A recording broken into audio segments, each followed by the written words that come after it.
যে প্রেম করিয়া দুঃখা খায় হে তার জ্বালা বুঝে, স্টেটাস তো আর সাদে লাগাই না, মনের দুঃখে লাগাই। আমার তো ফাজিল মাতিয়া মেইন খাম হয়তো দেখতে পাইতে আমি রাইত আইসি নোয়াগাঁও, তো ভিডিও শুট করতে আসে না, এখন রাগা পঞ্চায়েত শুট করি। তামুলের গাড়ি লইয়া আইছে আর আমার লগে আইছেন আমার আসাদুল ভাই, গাড়ি লাগাইয়া আমি মুখ দুই আর আমার আসাদুল ভাইয়া মুখ দিতাম, মুখ দুইয়া আমরা গেলাম কি চা খাওয়া। চাটা খাইয়া গিয়া দেখলাম গাড়ি তো আনলোড হয়ে গেছে, তো গাড়ি লইয়া বাড়াই গেছি।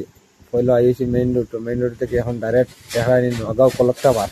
নোয়াগাঁও থেকে আর কোনো রকা করছে না, ডাইরেক্ট ডবঘাট টুলনাঘাট, ডবঘাট টুলনাঘাট থেকে লীলবাগান লইয়া আই হয়েছি জয়নগর মাদ্রাসা। অন্য তোরা ভালো পয়সা দিয়া আর গাড়ি লইয়া আবার ছুটি গেলাম, ডাইরেক্ট আই হইলাম এখানে মুড়াদার হইয়া চৌধুরীয়া শীতলমারি। শীতলমারি আমার এক কুটুম বাড়িত ফাঁকাইয়া আইনো খাইলাম আমার বাইনা লইয়া হোটেল গহ করিয়া আইনো আমার মই যে চা বিস্কুট দিছেন আমরা ঠিকছে খাইলাম। খাইয়া হইয়া আর কিতা পিঠা বানাইছেন, পাফর পিঠা না কিতা দেখছেন নি কি জানি, পিঠা খাইয়া আর বাইনা বেটা আমার আস্তে আস্তে আগে আমার গাড়ির দ্বারা আনিয়া দিলাইলো। আর তাই আমরা সুবেও আইছি সানডে বাজার আইয়া দেখি যে ভিড় লাগাইল, সাইডে ভাই গাড়ি ঘুরি বড়া যাওয়া দান না। আর ফাইনালি আমরা পাইলিছি নাগাল্যান্ড গেট, আজকের ভিডিও ওখান তো